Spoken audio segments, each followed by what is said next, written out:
নমস্কার, আমি সঞ্জীব বলছিলাম শ্রীগুরু ফ্যাশন হাউসের তরফ থেকে।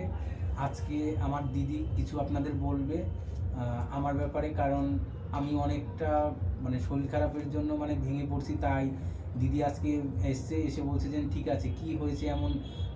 আমি ইয়ে তোমার যে তোর যে চ্যানেলের যে যারা আছে তাদেরকে আমি বলছি যে না, আমি এরকম অসুস্থ হয়ে পড়ে রয়েছি, কোনো আমি মার্কেটেও যেতে পারছি না, আমি কোনো নতুন কোনো কালেকশানও আমি আনতে পারছি না, ওর জন্য আমি কোনো ভিডিও বানাতে পারছি না, কারণ কি দর্শকরা ওর জন্য আমার চ্যানেলটাকেও দেখছেও না।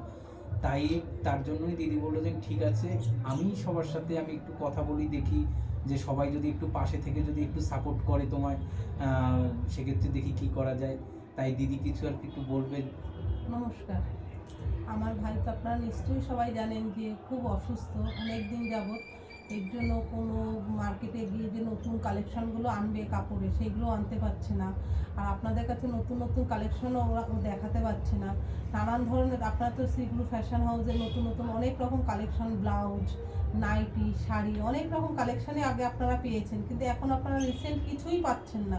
ও খুবই অসুস্থ। ও এতটা অসুস্থ, ওর মানসিক অবস্থা একদমই ভেঙে পড়েছে। মানসিক দিক থেকে ও সবসময় চিন্তায় জর্জরিত হয়ে থাকে যে কি হবে কি না হবে। ওর জন্য নিজের বিজনেসটাকেও ঠিক মতন চালাতে পারছে না এখন। কেননা ও সবসময় যদি মানুষের মধ্যে যে আমার একটা ভয়, যে জিনিসটা মানুষকে আরও বেশি শরীরের ক্ষতি করে, ভয়, সেই ভয়টাই ওর মন থেকে কোনো রকম আপনারা যে ওর যে ভাইরা রয়েছেন, বোনেরা রয়েছেন, দিদি, দাদা, সবাইকে অনুরোধ করছে ওকে আপনারা সবাই মিলে একটু সাহস দিন, ওর পাশে থাকুন, ওকে এনকারেজ করুন যে ও যাতে ওর শরীর খারাপটাকে পিছনে ফেলে দেয়। ভয়কে জয় করতে হবে, তাহলেই তো সে হচ্ছে জীবনে এগিয়ে যাবে না।